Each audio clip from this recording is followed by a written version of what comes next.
अवधूत चिंतन श्री गुरुदेव दत्त श्री स्वामी समर्थ. तुम्हा सर्वांचं स्वामीच मराठी चॅनलमध्ये तुमचं स्वागत करते. आज आहे श्रावण महिन्यातील तिसरा शुक्रवार. आपण मंगळवार, शुक्रवार, अष्टमी, पौर्णिमा ह्या ज्या तिथी असतात, हे जे वार असतात, या तिथीला या वारांना आपण कुलदेवीची सेवा करण्यासाठी या तिथी खूपच प्रभावी मानल्या जातात. आणि त्यातल्या त्यात आता सध्या पवित्र असा श्रावण महिना सुरू आहे. श्रावण महिन्यातील तिसऱ्या श्रावणी शुक्रवारी म्हणजेच आजच्या दिवशी कुलदेवीची ही जी सेवा आहे ती प्रत्येकाच्या घरोघरी प्रत्येक महिलेने आपल्या कुलदेवीची ही जी सेवा आहे, आपल्या आईची ही जी सेवा आहे ती करायलाच पाहिजे. अजून काही जर तुमचं महत्त्वाचं काम असेल तरी ते काम तुम्ही बाजूला ठेवा आणि ही जी कुलदेवीची आपल्या कुळाचं रक्षण देवीची जी काही सेवा आहे ती तुम्ही आजच्या दिवशी करण्याचा नक्की प्रयत्न करा. तुमच्या कुलदेवीचा जो कोणता वार असेल किंवा प्रत्येक पौर्णिमा बघा महिन्यातून एक वेळा तरी नक्कीच येते. आपल्या घरामध्ये ही जी काही सेवा आहे ना, ही सेवा केल्यानंतर त्याचा आपल्याला भरपूर फायदा होतो. या सेवेमुळे आपली कुलदेवता जी आहे तिच्या जागृत अवस्थेमध्ये आपल्या घरामध्ये वास राहतो आणि कुलदेवीचा कृपा आशीर्वाद आपल्यावरती राहतो, आपल्या कुटुंबावरती राहतो, आपल्यासोबत तो सदैव राहतो. प्रत्येक कामामध्ये आपल्याला आपल्या कुलदेवीची साथ मिळते.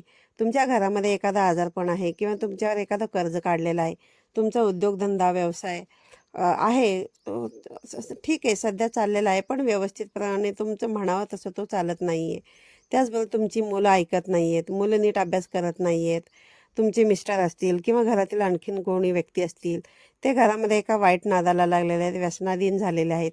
अशा ज्या काही तुमच्या समस्या आहेत, त्याचबरोबर तुमचे मुलं मोठी झाली आहेत, लग्न योग्य झाली आहेत, पण त्यांची लग्न होत नाहीत, लग्न जुळून येत नाही आहेत, ह्या ज्या काही समस्या आहेत, ह्या ज्या काही अडचणी आहेत, हे तुम्ही तुमच्या कुलदेवीसमोर मांडा आणि तुमच्या कुलदेवीच्या आशीर्वादाने ह्या ज्या काही सगळ्या अडचणी आहेत त्या हळूहळू व्यवस्थित होतील आणि दूर होऊन निघून जातील. तुम्हाला कळणारही नाही की कुलदेवीच्या सेवेमुळे हे तुमच्या आयुष्यामध्ये कधी घडलं.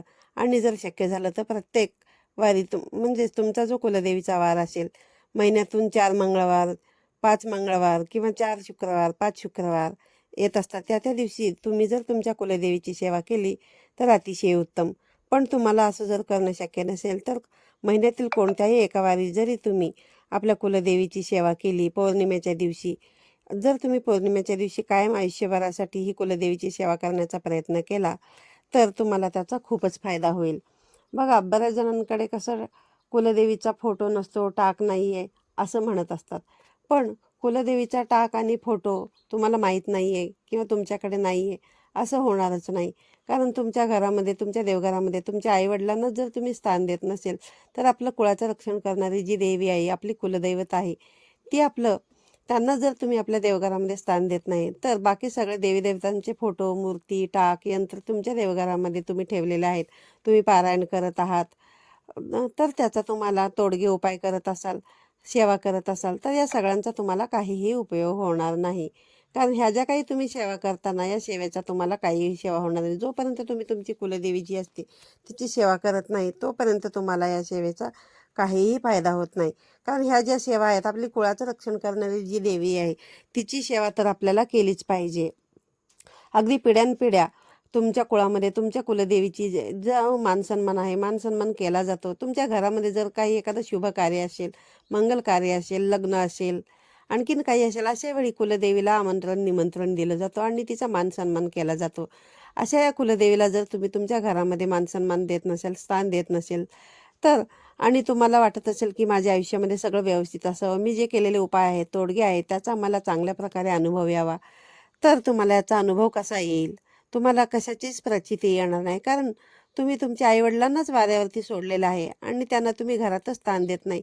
भले तुम्ही काका, मावशी, आजी, आत्या असे जरी असतील, पारायण वगैरे करत असाल, सेवा करताय त्यांची, तरीसुद्धा तुम्हाला त्याचा काही फायदा होणार नाही. कारण तुमचे जे कुलदैवत आहेत, आई वडील आहेत, त्यांचा जर तुम्ही मानसन्मान केलात तर तुमचे जे सर्व देवी देवता आहेत त्यांचा तुम्हालाच आशीर्वाद लाभून जाईल. जर तुम्ही तुमच्या आईवडिलांचा सन्मान करत नाही तर ज्या घरामध्ये बघा आईवडिलांना स्थान दिलं जात नाही त्या ठिकाणी बाकीचे देवी देवतासुद्धा तुमची सेवा जी आहे ते स्वीकारत नाहीत.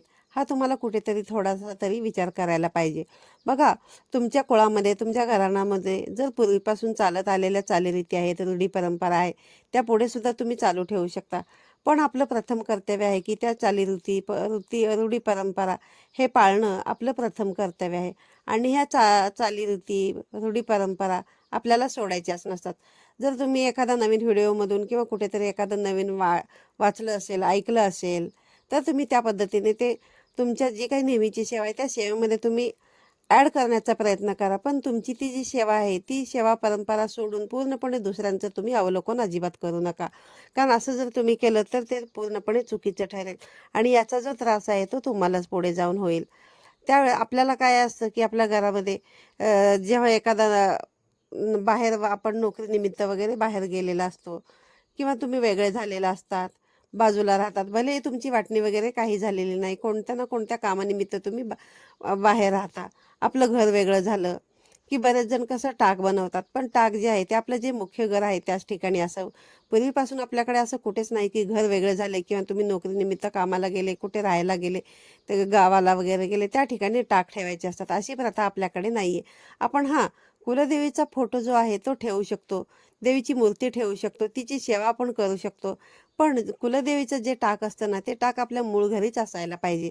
आणि आपल्या घरातले जे काही सासू दीर असतात, त्यानंतर जावा असतात, हे आहे ना त्यांची हेळसांड करत नाही, ते त्यांची अगदी मनोभावे सेवा करत असतात. आजकाल बघा बऱ्याच वेळेला कसं होतं की घराची वाटणी वगैरे झाली की देवांची सुद्धा वाटणी केली जाते. पण देवांची वाटणी करणं हे कितपत योग्य आहे हे तुम्हीच सांगा. देवांची वाटणी कधीही होऊ शकत नाही. बघा एखादा मोठा मुलगा असतो त्याच्याकडे ते जे आपल्या घरातले देव असतात ते मुख्य देव असतात. बाकी मग लहान मुलं वगैरे लग्न झालं, दुसऱ्या गावाला राहायला गेले आणि तुम्ही जर वेगळे झाले आणि जर त्यांना वाटलं की माझ्याकडे देव ठेवायचे आहेत, तर मग तुम्ही ते ठेवू शकता. पण पूर्वीपासून पिढ्यानपिढ्या चालत आलेले जे संपूर्ण देव जे आहेत, त्याच्यापैकी ते ह्याला अर्धे देव त्याला अर्धे देव असं तुम्हाला करायचं नाहीये. कुणीतरी एकांनीच त्याची पूजा करावी. जसं मी तुम्हाला व्हिडिओच्या सुरुवातीला सांगितलं, एखादा फोटो किंवा मूर्ती आणून तुम्ही त्याची पूजा करू शकता. पण जे आपले देवघरातले देव आहेत त्यांची वाटणी तुम्हाला कधीही करायचं नाही. आपल्याकडे देवांची वाटणी करण्याची परंपरा कधीही नाहीये. भलेही तुम्ही टाक वगैरे ठेवू शकत असाल, तरी सुद्धा काय करायचं आहे की जे टाक आहे ते तुम्ही तुमच्या मुख्य देवघरामध्येच ठेवा. आणि बाकीचे जे देव आहेत, कुलदेवीची फोटो, कुलदेवीची मूर्ती, यापैकी एक आपल्या देवघरामध्ये तरी कमीत कमी असायलाच हवे. आज तुम्हाला काय करायचं आहे की आज शुक्रवारच्या दिवशी सकाळी तुम्हाला देवपूजा करताना कुलदेवीचा जर टाक असेल किंवा तुमच्याकडे कुलदेवीची मूर्ती असेल, कुलदेवीचा फोटो असेल, तर तुम्ही ही सेवा नक्की करू शकता. तुम्हाला काय करायचं आहे की जी तुमची कुलदेवी आहे त्या कुलदेवीला तुम्हाला स्वच्छ पाण्याने अभिषेक करायचा आहे. फोटो असेल तर तो तुम्ही ओल्या फडक्याने स्वच्छ पुसून घ्यायचा आहे आणि तो देवघरामध्ये ठेवायचा आहे. आणि जर टाक असेल तर टाकावरती तुम्हाला सुद्धा याप्रमाणे अभिषेक एकदा पाण्याने, पंचामृताने आणि पुन्हा परत स्वच्छ पाण्याने तुम्हाला हा जो अभिषेक आहे तो तुम्हाला करायचा आहे. आणि हे करत असताना तुम्हाला श्रीसूक्त म्हणून हा अभिषेक करायचा आहे. आणि श्रीसूक्त तुम्हाला किती वेळा म्हणायचं आहे तर 16 वेळा तुम्हाला श्रीसूक्त म्हणायचं आहे. आणि जर तुम्हाला 16 वेळा म्हणणे शक्य नसेल तर तुम्ही 1 वेळासुद्धा म्हणू शकता. पण जर तुम्हाला शक्य झालं तर 16 वेळेस श्रीसूक्त म्हणण्याचा तुम्ही प्रयत्न करा. आणि श्रीसूक्त अभिषेक वगैरे करून झालं की त्याच्यानंतर तुम्हाला आपले जे टाक आहेत, मूर्ती आहेत, त्याच्यावरती तुम्हाला कुंकुमार्चन करायचं आहे. कुंकुमार्चन करत असताना तुम्हाला तुमच्या कुलदेवीचा जो कोणता मंत्र असेल तो मंत्र म्हणून तुम्हाला तुमच्या कुलदेवीचं कुंकुमार्चन करायचं आहे. आणि जर तुम्हाला तुमच्या कुलदेवीचा मंत्र माहिती नसेल तर तुम्ही नवार्णव मंत्र म्हणून तुम्ही ही जी कुलदेवीची सेवा आहे ती सेवा तुम्ही करू शकता. नवार्णव मंत्र असा आहे की ओम ऐं ह्रीं क्लीं चामुंडाय विच्चे. परत एकदा ऐका, ओम ऐं ह्रीं क्लीं चामुंडाय विच्चे. हा जो मंत्र आहे हा मंत्र तुम्हाला 108 वेळा म्हणायचा आहे. आणि 108 वेळा तुम्हाला कुंकवाने कुलदेवीच्या टाकावरती किंवा मूर्तीवरती तुम्हाला कुंकवाचा अभिषेक करायचा आहे, कुंकुमार्चन करायचं आहे. कुंकुमार्चन करत असताना तुम्हाला कुलदेवीच्या मूर्तीवर जर करत असाल तर तुम्हाला ते चरणांपासून ते डोक्यांवरती तुम्हाला कुंकुमार्चन करायचं आहे. आजच्या दिवशी तुम्हाला काहीतरी एखादा गोडाचा पदार्थ, खीर म्हणून किंवा खीर, शिरा, हे जे काय आहे ते तुम्ही नैवेद्य म्हणून आपल्या कुलदेवीसाठी दाखवायचं आहे. गजरा, वेणी हे जर तुम्हाला शक्य झालं तर तुम्ही आजच्या दिवशी देवीला नक्कीच अर्पण करा.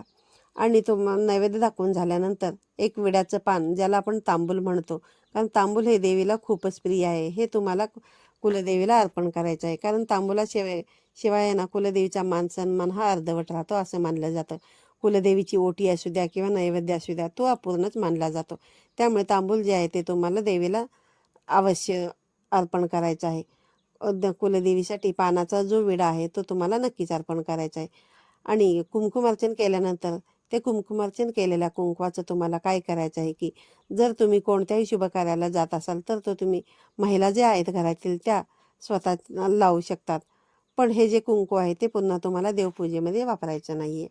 आजच्या या व्हिडिओमध्ये मी तुम्हाला श्रावण महिन्यातील तिसऱ्या शुक्रवारी कुलदेवीची सेवा कशी करावी याबद्दलची अतिशय महत्त्वाची माहिती तुमच्यापर्यंत पोहोचवलेली आहे. व्हिडिओ आवडल्यास व्हिडिओला लाईक करा, शेअर करा. चॅनलवरती जर नवीन असाल तर चॅनलला सबस्क्राईब करा आणि बाजूचं बेल आयकॉनसुद्धा प्रेस करा, जेणेकरून यापुढे येणारे नवनवीन व्हिडिओची नोटिफिकेशन तुम्हाला येतील आणि तुमचा एकही व्हिडिओ मिस होणार नाही. पुन्हा भेटूया अशाच एका नवीन आणि माहितीपूर्ण व्हिडिओमध्ये. तोपर्यंत सर्वांना श्री स्वामी समर्थ.